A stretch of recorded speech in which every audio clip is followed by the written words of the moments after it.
Hello, welcome to this LLM learning series. Today, I'm going to cover LLM tokenization.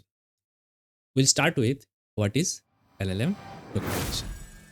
Then we'll cover why LLM tokenization is required. Next, we'll cover when do we need LLM tokenization. After that, we'll go through vocabulary in the context of LLM tokenization.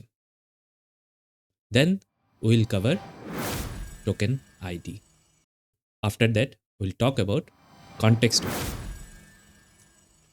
After that, we'll cover tokenization along with de-tokenization. We'll cover all important methods for tokenization. Particularly, we'll be covering 9 methods. And then finally, we'll go through Python code implementation. With that, let's get started. If you like this video series, don't forget to subscribe this channel and hit the notification button. Quick recap from last video. We started with the predictive AI and generative AI. We shared 2 examples, one from LLM and one from computer vision. Then we talked about different types of generative AI, followed by what are the use cases of large language model. Then we spoke about what is large in large language model.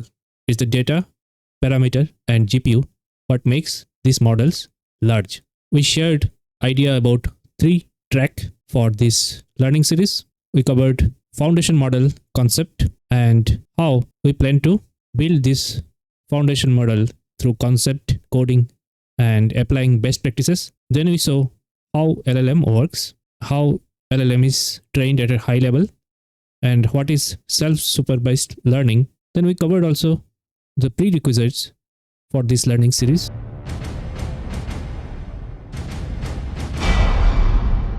First, the question is, what is LLM tokenization? Now, tokenization is a very fundamental pre-processing step in not just LLM, but in broader NLP models. So all the previous generations of natural language processing related models used some kind of tokenization process.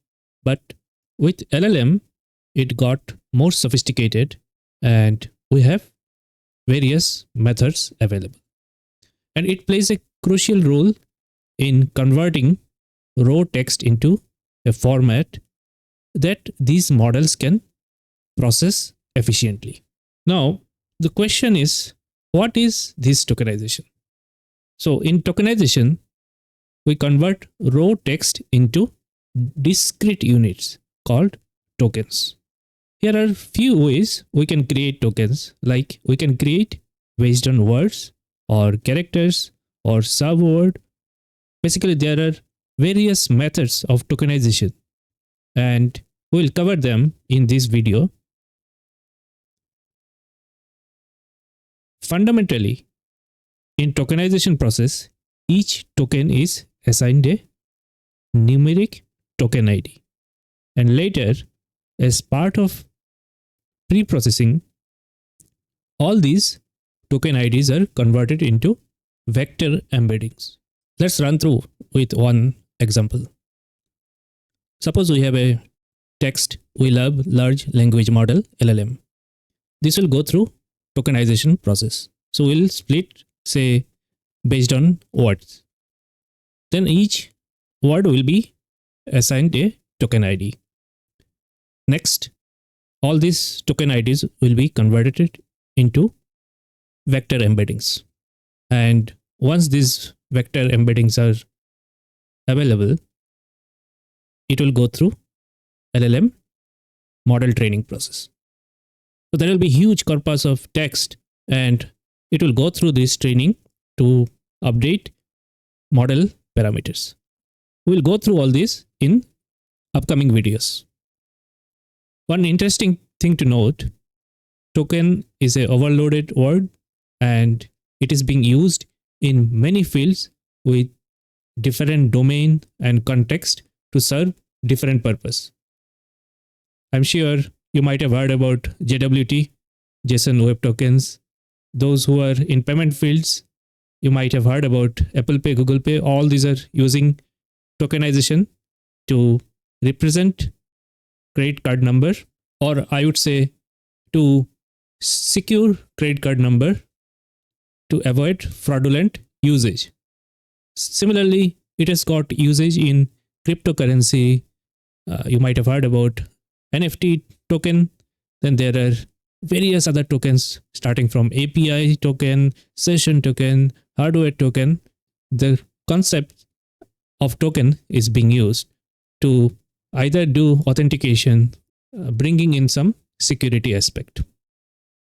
Now, why LLM require tokenization? Tokenization is the backbone of large language model. Without it, these models simply can't function. It structures language, optimizes computation, and makes AI truly understand human text. Now, here are few reasons why it matters to have tokenization. First thing is converting text into processable format. LLMs don't understand words or text. Like any other machine learning and AI, it only understands numbers. Tokenization translates raw text into structured numerical form, breaking it down into tokens that the model can learn from. This step is crucial for pattern recognition and efficient training. Next, it would be the efficient vocabulary management. Languages are infinite, but models need a finite vocabulary to process them efficiently. Tokenization reduces complexity by creating a structured vocabulary.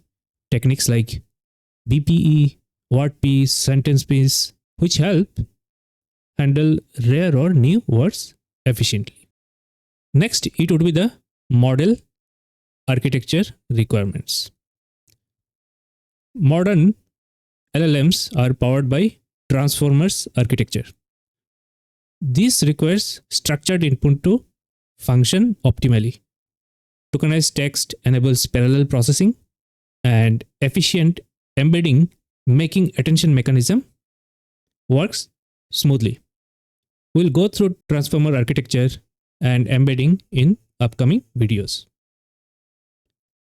Next is memory and computational efficiency.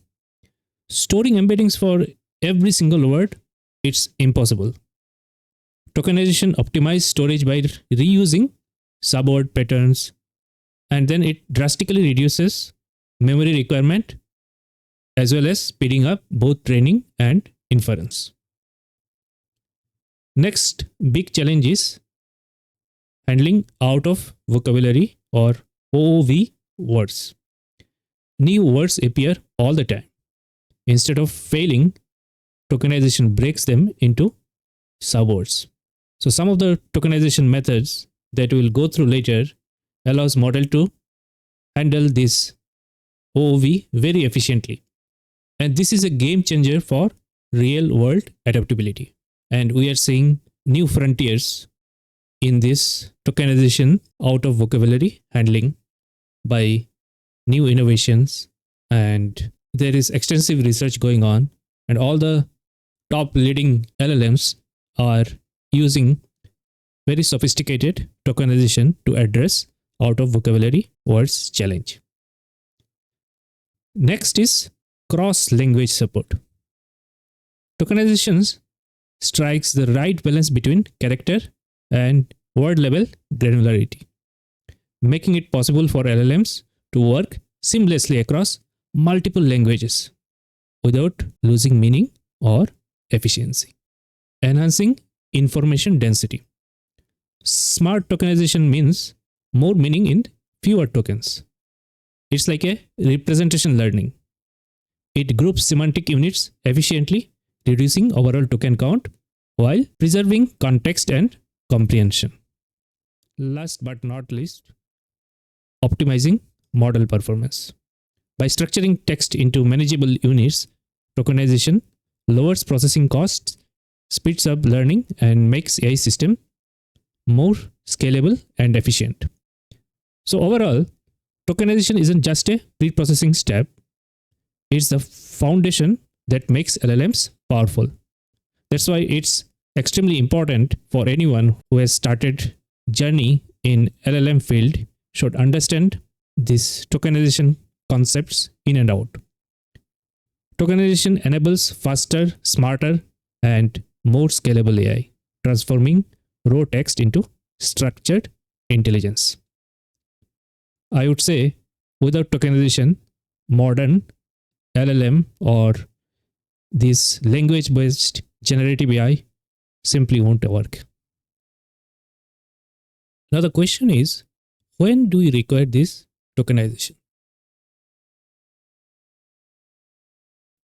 First of all, to train a foundation model or base model, we'll require tokenization. Any real-time text processing, say chatbot or a search engine, we'll see that we need tokenization as well as de-tokenization.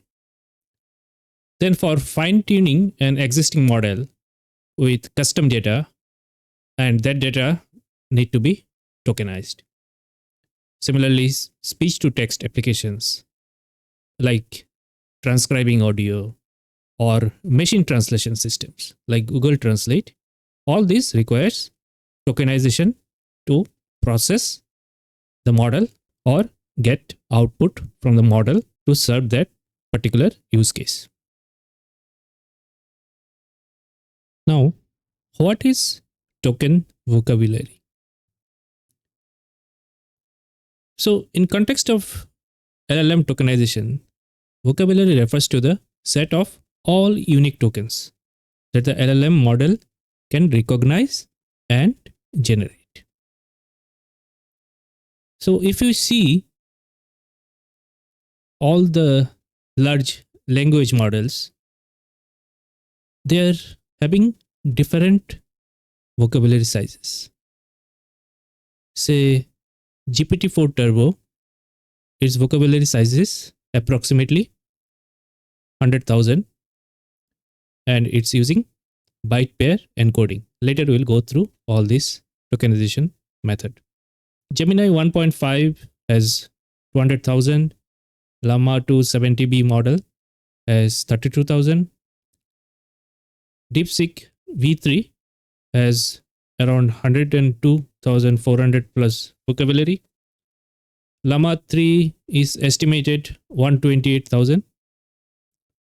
We can even see some of the models have 250,000 plus vocabulary size. Again, vocabulary size affects model expressiveness. So large vocabulary increases model expressiveness but requires more storage and compute power. A small vocabulary reduces model complexity but may require breaking words into smaller subword units. That's why LLM use subword tokenization like BPE, WordPiece, Unigram to balance efficiency and expressiveness. Next, what is token ID? As we have seen, token ID is a unique numerical representation assigned to each token in the model's vocabulary. So suppose a model's vocabulary size is 50,000.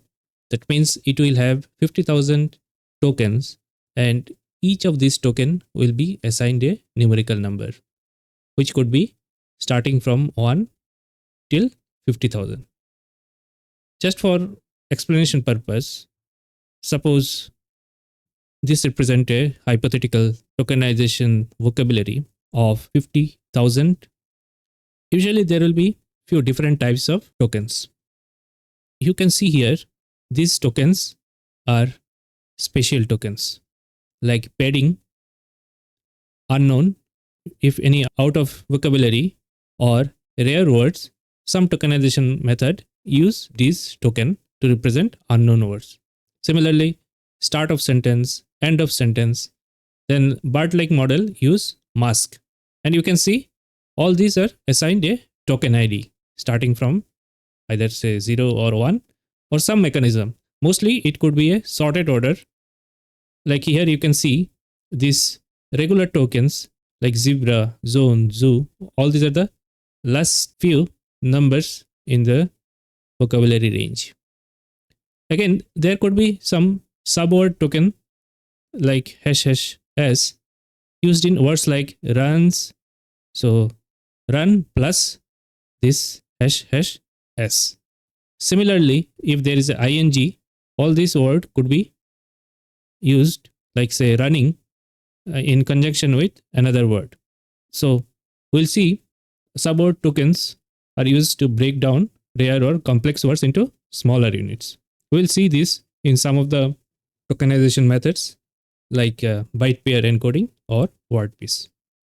Next, what is context window? Now, context window play a vital role in large language model because this is the maximum number of tokens it can process at once. It defines the scope of text the model can see or consider when generating a response or making a prediction.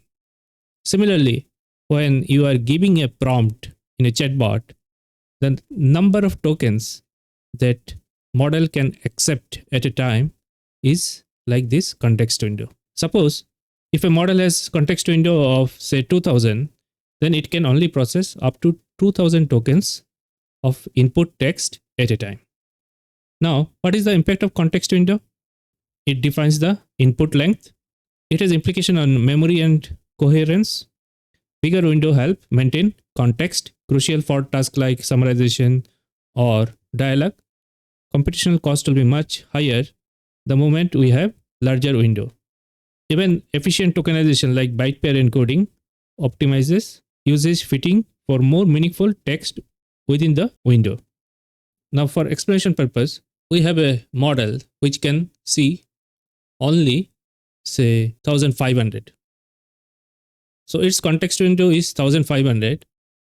So even if you are inputting say 100,000 tokens as input, model can only see this many tokens. So your inference or summarization, it won't be able to handle all these tokens.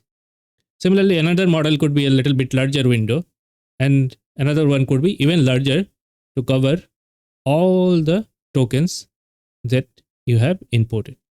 For explanation purpose, suppose we have a text.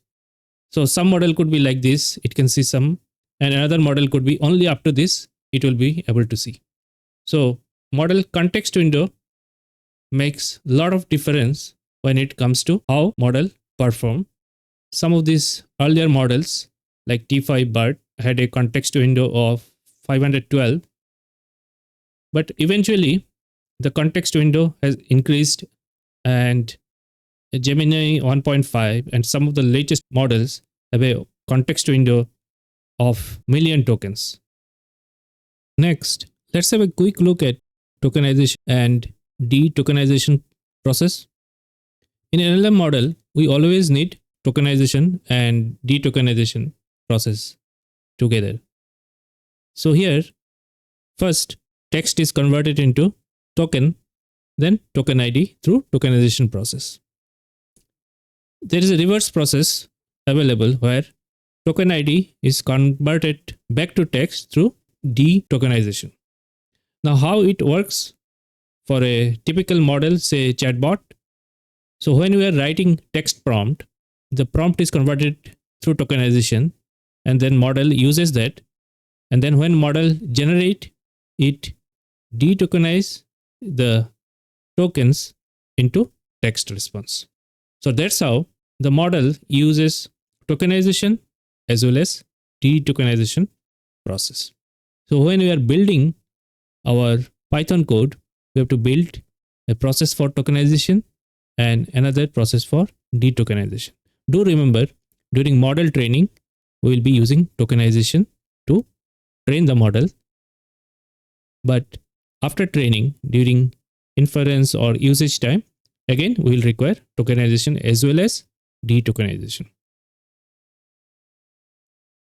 Now, finally, we are going to take a look at different tokenization methods.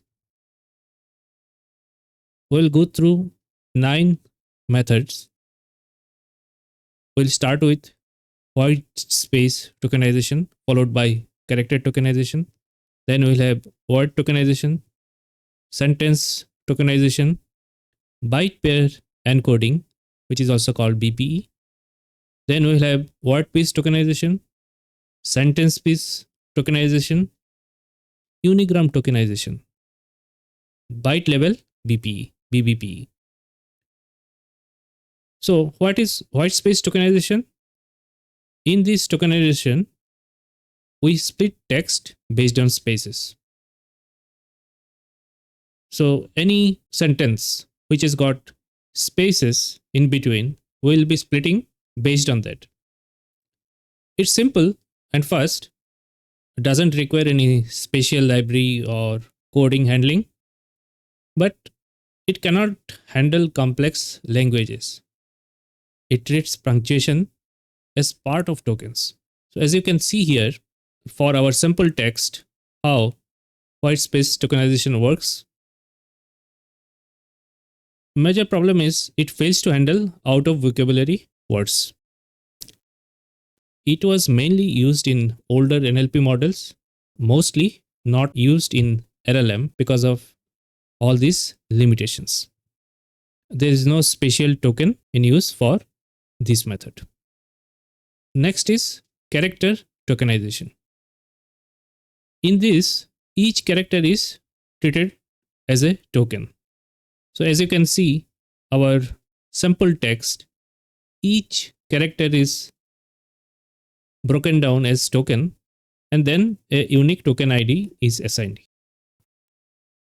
It doesn't have any OOV issues because we are breaking into character, works well with low resource languages or the task requiring fine-grained text analysis.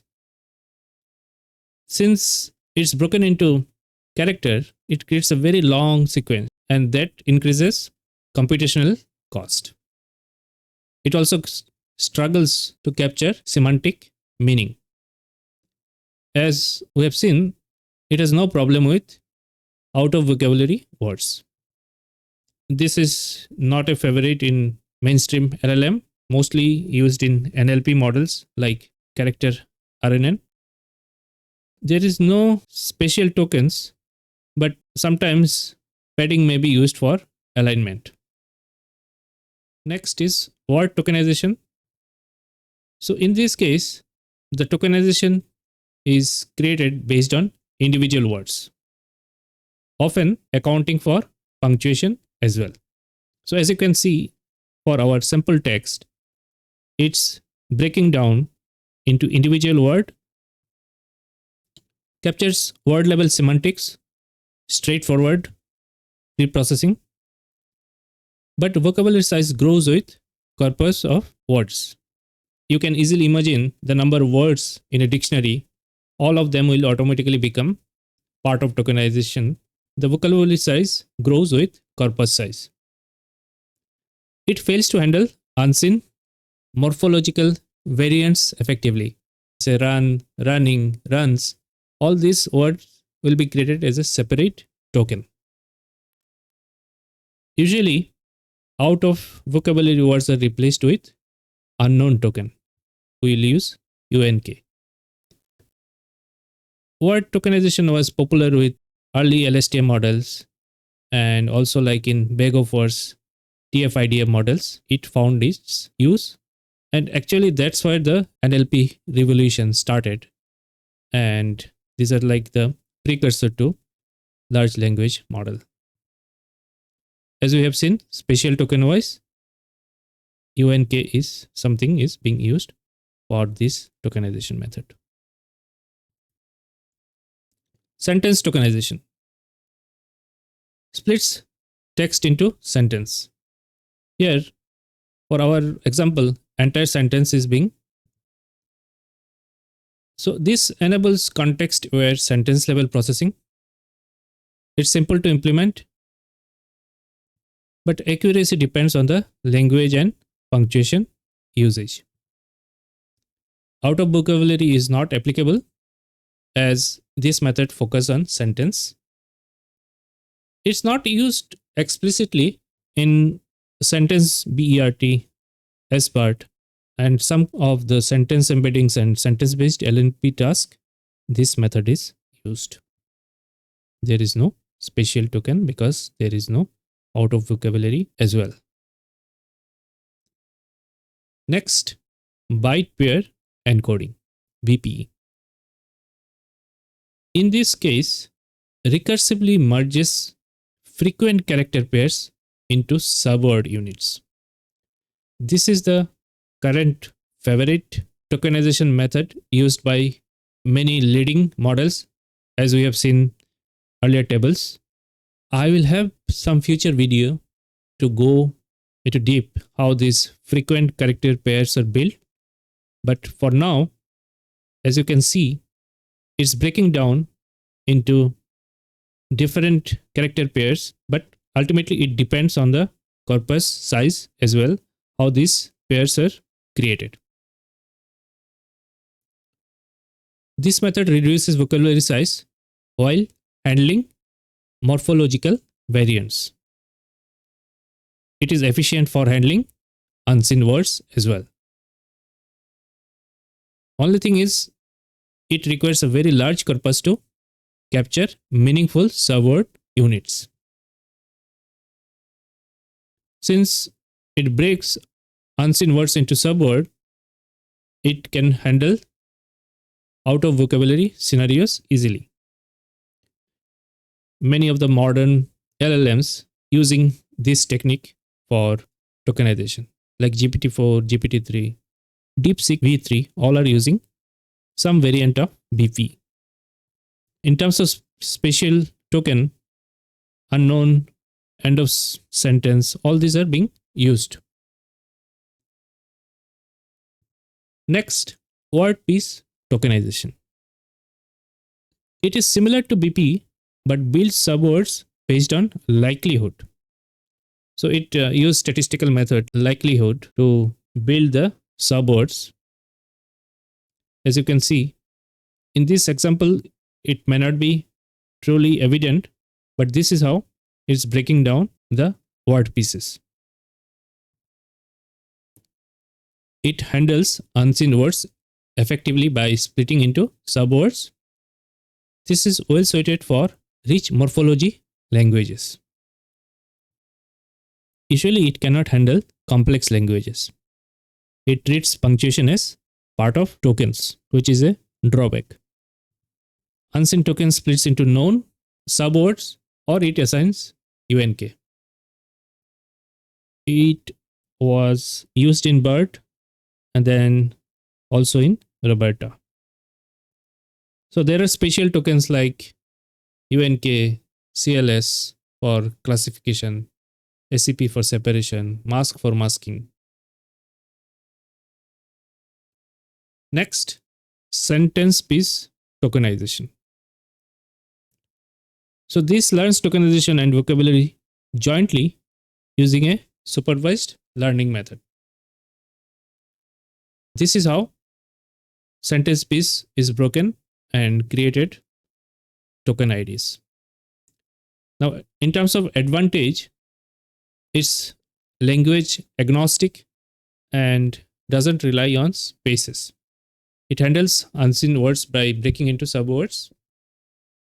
As it has supervised learning in place, it requires substantial computational resources during training process.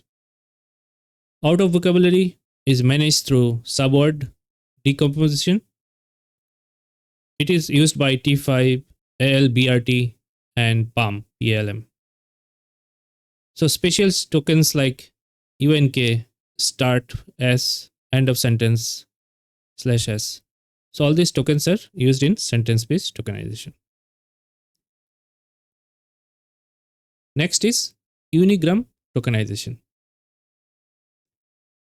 This is a probabilistic tokenization that retains the most likely sequence of subwords. So as you can see, our sample text is broken, and in Unigram, this is how it works. So it's more probabilistic compared to BPE or WordPiece. It's also language independent, very computational expensive. It's a bit less intuitive because subword split may not always align with linguistic boundaries. Again, subword or unknown is used for handling unseen tokens. It is used by XLNet model. So special tokens are like unknown, start of sentence, end of sentence, etc. Next is Byte-Level BPE or BBPE. BBPE is an extension of BPE that operates at byte level instead of the character level. So you can see here all these are converted into tokens, which are basically byte, and then the corresponding token IDs are assigned. It's more sophisticated.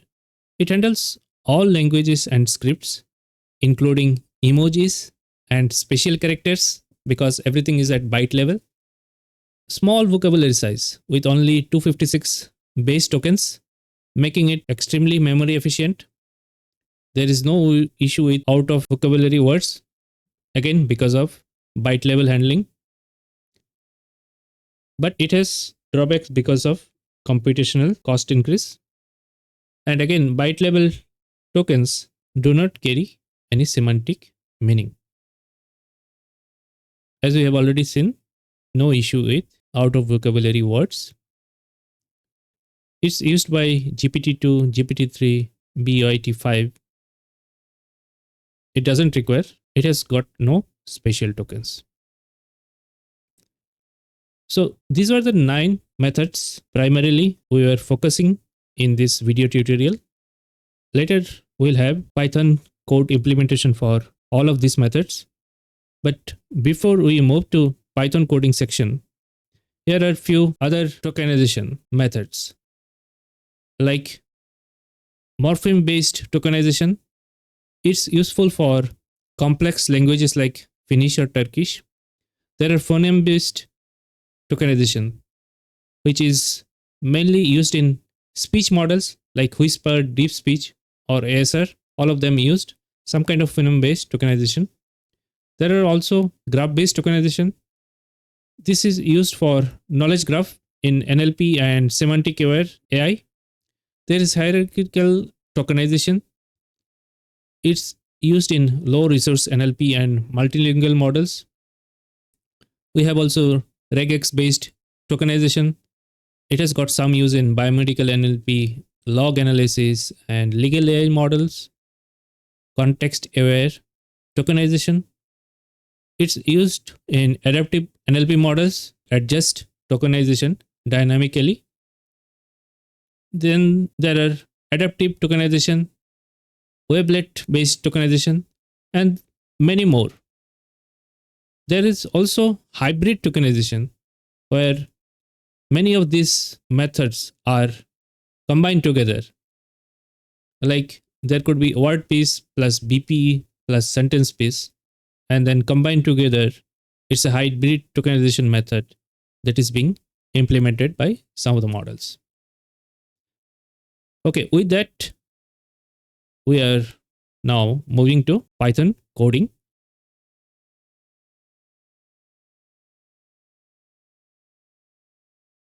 We'll go through Python code.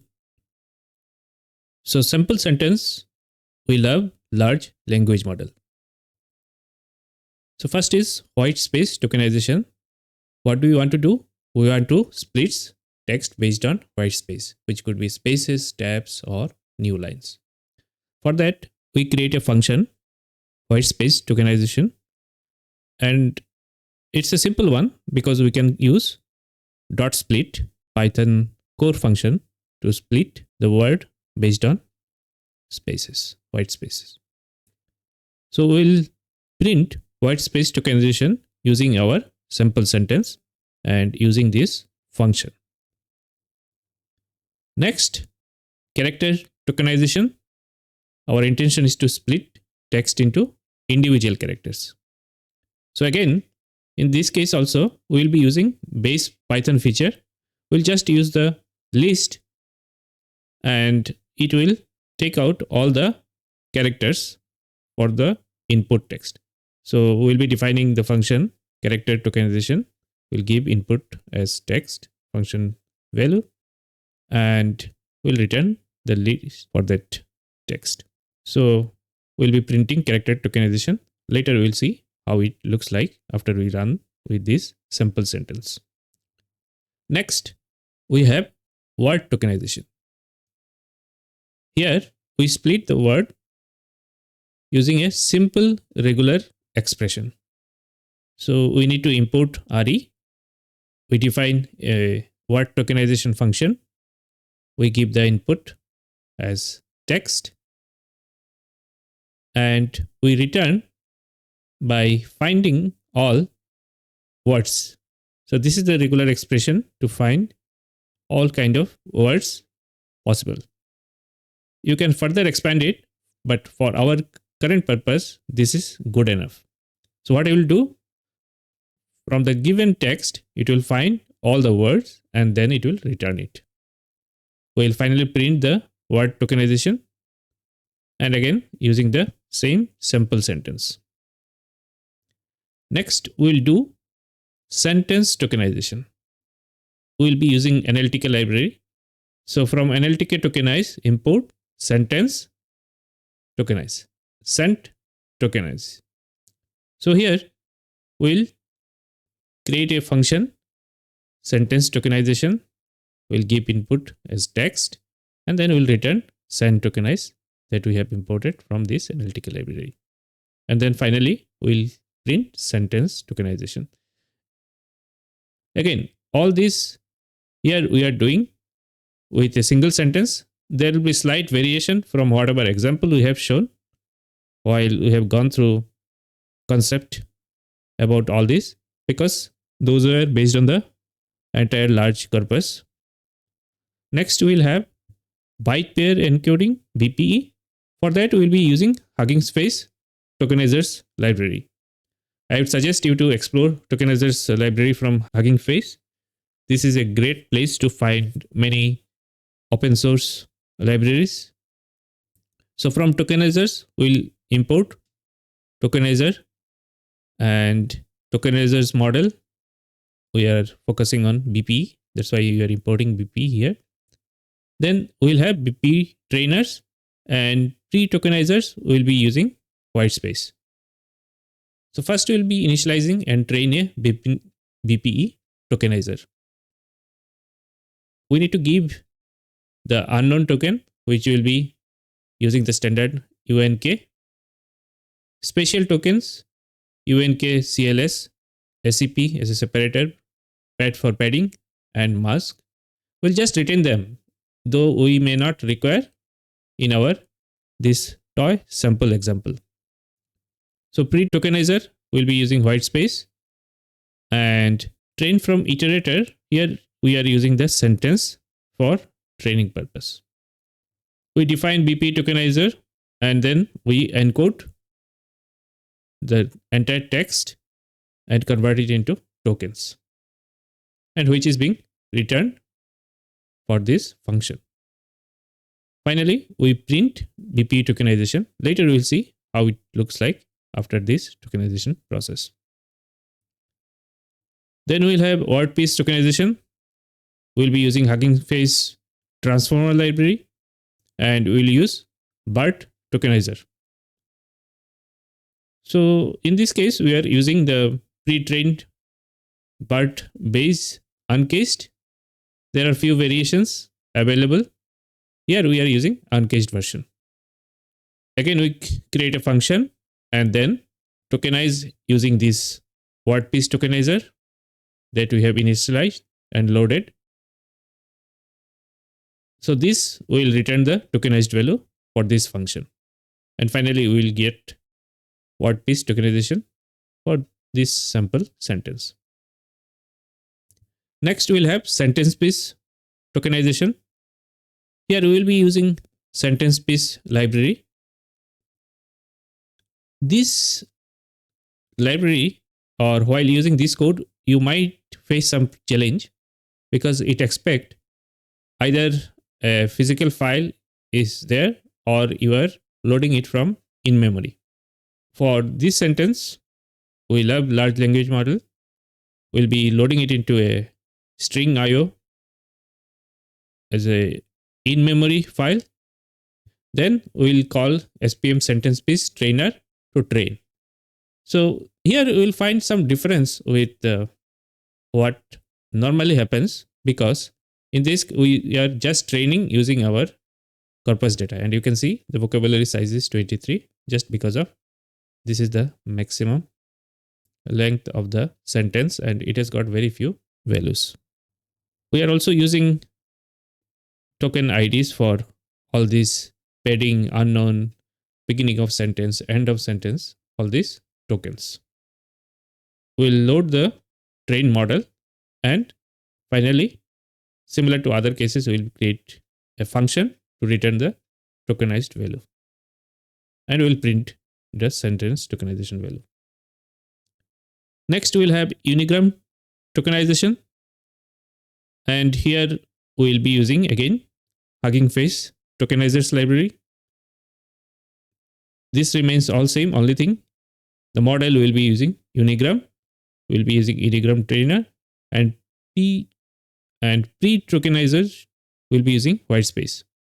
So initialize and train a Unigram tokenizer Unigram special tokens. All these are standard and we are using same. So again, pre-tokenizer and train from iterator.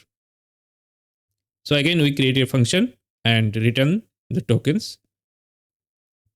Finally, we print Unigram tokenization. So all these cases, you will see slight variation because here training purpose, we are using this sentence.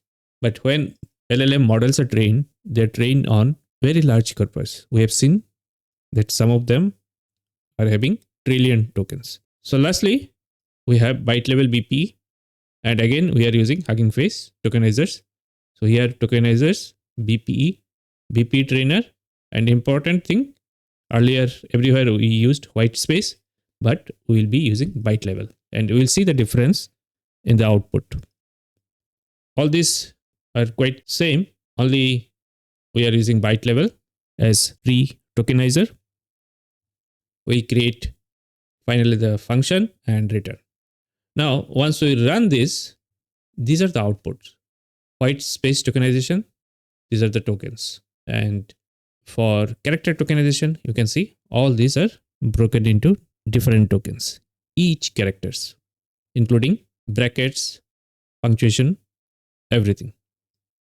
Word tokenization, you can see in this case, bracket is removed from LLM and only LLM is retained. All these are words. Sentence tokenization, you can see the entire sentence is taken as a tokenization value. BPE tokenization, it has splitted this bracket, LLM, and bracket and dot separately. Again, there will be certain variations if we run it with full corpus of data. WordPiece tokenization, almost similar. Only difference you can see here that LL and M are splitted a slightly different way. SentencePiece, here it has broken almost like every white space, and sometimes white space and characters are combined together to split it. Unigram tokenization, again, it here pretty much looks like as if it's a character tokenization, but it will be significantly different when we run with a very large corpus. Byte-Level BPE tokenization, as I said, this is the interesting part because of Byte-Level. This is what you can see, G dot. All these are basically the white spaces. So You can see with only few lines, like 152 lines, and many of them are comments because I put it for good understanding and explanation purpose. Practically, like less than 100 lines of code, we are able to implement all the 9 methods. Later, in upcoming videos, we'll be focusing only on one tokenization method to build our large language model, where we'll be using some corpus of data, and then we'll use that tokenizer to build the vocabulary, and then later we'll use embedding, subsequently the training using transformer. So with that, we have come to an end of this video. Let's do a quick review of what all things we have gone through in this video. Now, let's have a quick recap what we have covered in this lesson. First, we started with what is tokenization. Then we spoke about why tokenization is required in LLM. Then we covered when tokenization is needed. Then we talked about vocabulary, followed by token ID. Then we talked about context length or context window.